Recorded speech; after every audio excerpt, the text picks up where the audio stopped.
Your grandfather worked at a factory. One income.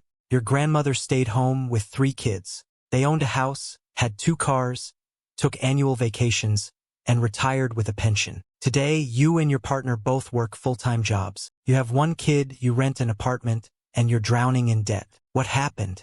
Did we all suddenly become terrible with money? Or did something fundamentally break in the system? Let's talk about what your grandparents knew about money that we completely forgot, and more importantly, why their world doesn't exist anymore.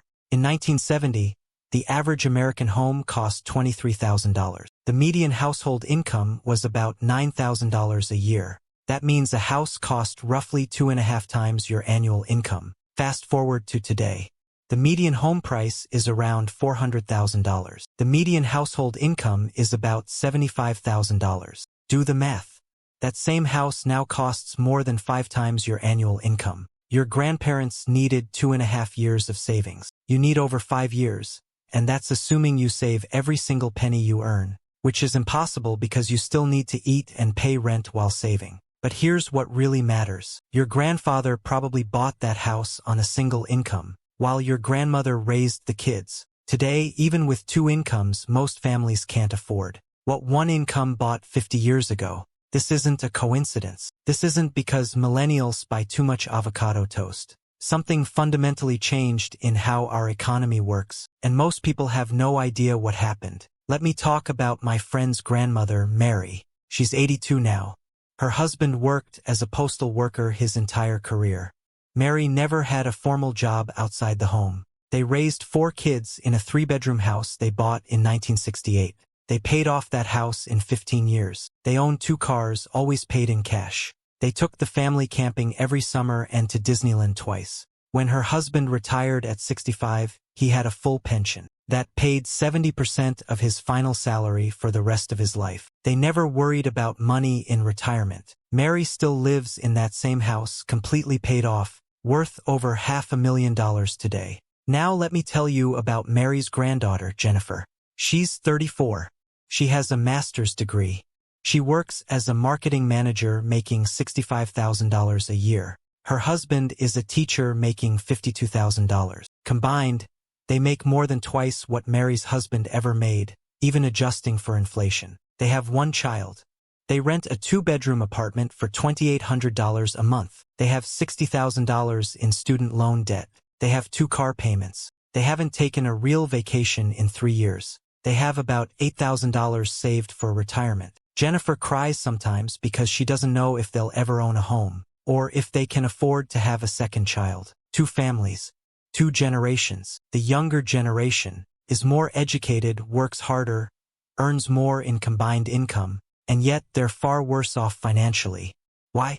Your grandparents knew something we forgot, but it's not what you think. They didn't have some secret budgeting hack. They didn't deprive themselves of everything. They simply lived in a completely different economic reality, and understanding what changed is crucial. Your grandparents operated under a simple money rule that defined their entire generation. Live on cash. If you don't have the money, you don't buy it. Period. Credit cards barely existed for regular people until the 1970s. Your grandparents saved up for things. They had layaway plans where you'd pay a little each week until you could take the item home. The entire economy was built on delayed gratification and saving. Banks actually wanted your savings and paid you real interest rates to keep money with them. In the 1970s and 80s, savings accounts paid 5, 6, even 10% interest. Your money actually grew just by sitting in the bank. Today, most savings accounts pay 0.01% interest. That's essentially nothing. Meanwhile, credit cards charge you 18 to 29% interest if you carry a balance. The system completely flipped. Banks don't want your savings anymore. They want you in debt because that's where they make real money. Your grandparents lived in a savings-based economy. We live in a debt-based economy. That shift changed everything. But the real change happened on August 15, 1971. President Nixon took the United States off the gold standard. For most of history, paper money was backed by actual gold sitting in vaults. There was a limit to how much money could exist. After 1971, Money became completely fiat currency, meaning it's only worth something because the government says it is. The Federal Reserve could now print unlimited amounts of money, and they did. Since 1971, the money supply has increased by over 2,000%. More money in circulation means each dollar is worth less. That's inflation. But here's the critical part. Wages didn't keep up. From 1973 to today, worker productivity increased by 77%. That means workers produce almost twice as much value as they did 50 years ago. But real wages, adjusted for inflation, have barely increased at all. For most workers, real wages have been essentially flat for 50 years. You're working harder, producing more, and getting paid the same purchasing power your grandparents had, except everything costs way more. In 1970, minimum wage was $1.60 per hour. A gallon of gas cost 36 cents. A minimum wage worker could buy 4 gallons of gas with 1 hour of work. Today, federal minimum wage is $7.25. Gas costs around $3.50 per gallon. A minimum wage worker today can buy roughly 2 gallons with 1 hour of work. They have half the purchasing power for basic necessities. College tuition at a public university in 1970 cost about $400 per year. A student could work a part-time summer job and pay for their entire year of college. Today, average public university tuition is over $10,000 per year. A student would need to work full-time all summer at $15 an hour, and still couldn't cover 1 year. Most graduate with $30,000 to $40,000 in debt. Your grandparents graduated debt-free and walked into jobs that paid enough to buy a house within a few years. Here's what your grandparents understood that we forgot. They knew the difference between needs and wants. They needed housing, food, basic transportation, and clothing. Everything else was a want. They saved for wants. They didn't finance furniture. They didn't put vacations on credit cards. When they wanted something, they opened a separate savings account and put money in it. Every paycheck until they had enough. It sounds old-fashioned, but it gave them something we've lost. Financial peace. Your grandmother had what people called the envelope system. She'd cash her husband's paycheck every Friday. She had envelopes labeled rent, groceries, utilities, savings, and spending money. She'd put the exact amount needed in each envelope. When the grocery envelope was empty, you stopped buying groceries until next paycheck. It was simple. It was visual. It worked. There were no overdraft fees because you couldn't overdraft cash. There were no surprise bills because everything was planned. Today, money is invisible.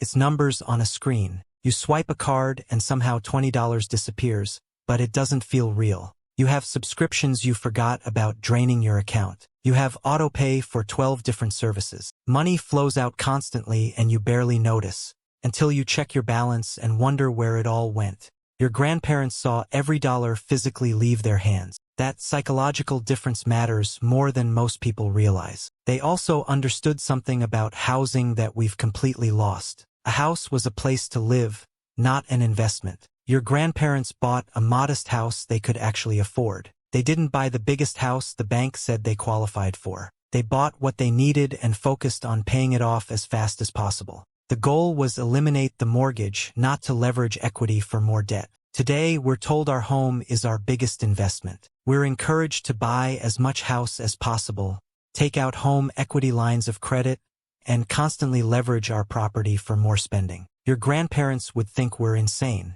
Retirement looked completely different too. Your grandfather had a pension. He worked 30 or 40 years for one company and that company guaranteed him a paycheck for life after retirement. Social Security was designed to supplement that pension, not replace. Today, pensions barely exist. Companies switched to 401k plans, which shifted all the risk from the employer to you.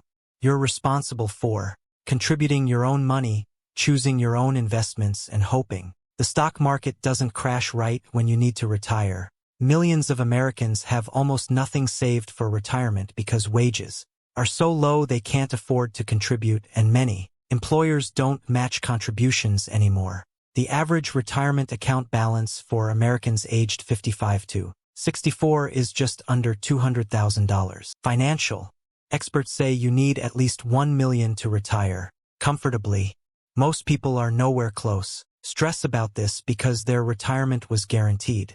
we're told, to figure it out ourselves while barely making enough to survive. Today, let's talk about healthcare costs because this is where the difference becomes really painful. In 1960, the average American spent about $146 per year on healthcare. That's total, including insurance, medications, and doctor visits. Adjusted for inflation, that would be about $1,300 today. Want to know what Americans actually spend on healthcare now? The average is over $12,000 per year. That's almost 10 times more than it should be if costs had simply kept pace with inflation. Your grandparents didn't have massive healthcare bills wiping out their savings. A hospital visit didn't mean bankruptcy. Today, medical debt is the #1 cause of personal bankruptcy in America. Over 60% of bankruptcies involve medical bills. Your grandparents never faced this nightmare. Car ownership tells another part of this story. In 1975, the average new car cost about $4,600. The median household income was about $13,000. A car cost about 1/3 of annual income. Today, the average new car costs over $48,000. That's almost 2/3 of median household income. Cars have become luxury, items that most people can't afford to buy outright, which is why the average car loan is now 72 months. 6 years of payments for a depreciating asset. Your grandparents bought cars and drove them for 10 or 15 years. They paid cash or had maybe a 2-year loan. The idea of being in debt for 6 years for a car would have horrified them. Food costs reveal more truth. Your grandparents spent about 17% of their income on food. Today, Americans spend about 10% of their income on food, which sounds better until you realize why. We're eating cheaper, lower quality, highly processed food.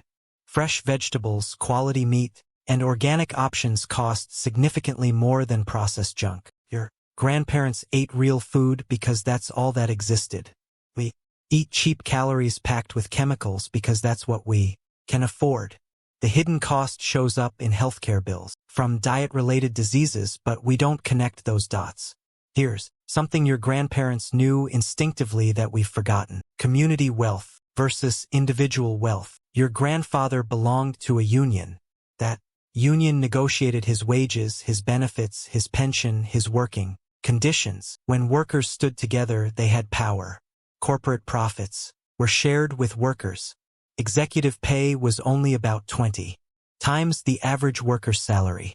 Today, CO pay is over 300 times the average worker. Unions have been systematically destroyed through legislation and corporate propaganda. We're told to negotiate individually, compete with each other, and somehow that's supposed to work out for us. It doesn't. Your grandparents understood collective bargaining created shared prosperity. We've been sold the lie of individual success in a system designed to keep us powerless. They also lived in communities where people actually knew their neighbors. They borrowed tools instead of buying everything.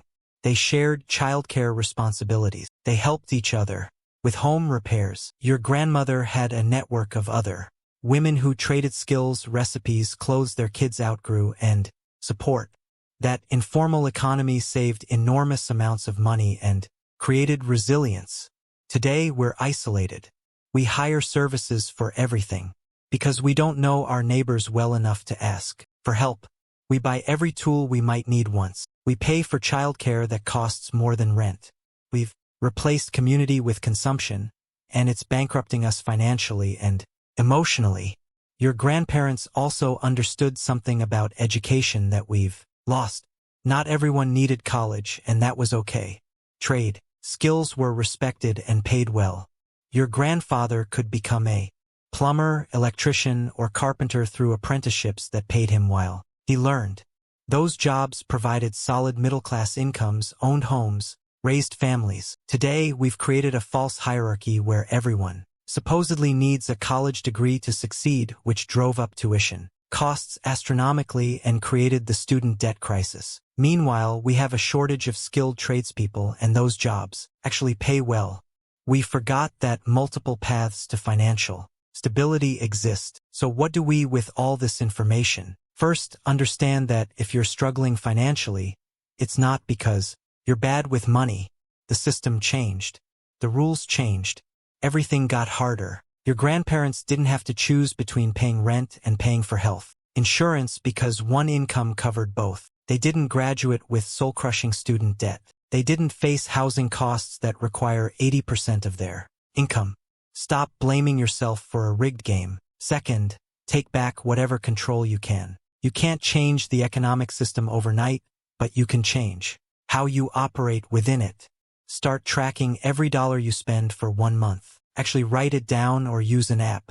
You'll be shocked where money goes. Those small purchases add up to hundreds of dollars you didn't realize were disappearing. Cut up your credit cards if you can't pay the full balance every month. If 18% interest is eating you alive, stop feeding it. Switch back to cash for discretionary spending. It's uncomfortable at first, but that discomfort is the point. You'll spend less when you physically hand over money. Third, focus on needs versus wants. Your grandparents knew the difference instinctively because they had no choice. We have unlimited choices and constant advertising telling us we need things we absolutely don't. You don't need the newest phone every year. You don't need a car payment that equals your rent. You don't need subscriptions to 7 streaming services. Figure out what you actually need to live and be content, then ruthlessly cut everything else until you're financially stable. Fourth, find community. Your grandparents had something we lost: tight communities where people helped each other. Rebuild that. Join Buy Nothing groups. Trade skills with neighbors. Share resources. It saves money and builds the support system you'll need. Fifth, get angry at the right targets. Your grandparents could afford life because corporations paid living wages, housing was affordable, education was cheap, and retirement was guaranteed. All of that was dismantled intentionally through policy decisions that favored corporate profits over worker well-being. Minimum wage hasn't increased federally since 2009, while CEO pay has skyrocketed. Housing became an investment commodity for corporations to profit from instead of a basic human need. Student loans became a trillion-dollar industry. These were choices made by people in power. Vote for policies that restore what was stolen. Support unions. Demand better. What your grandparents knew about money wasn't magical. They lived in an economy designed to help working people build wealth. We live in an economy designed to extract wealth from working people. They followed simple rules because the system supported those rules. We're following the same rules in a system designed to make us fail. Understanding that difference is the first step to not drowning in guilt and shame over financial struggles that aren't your fault. You're not failing. The system failed you. Your grandparents would look at your life, working twice as hard for half as much, and they'd be furious on your behalf.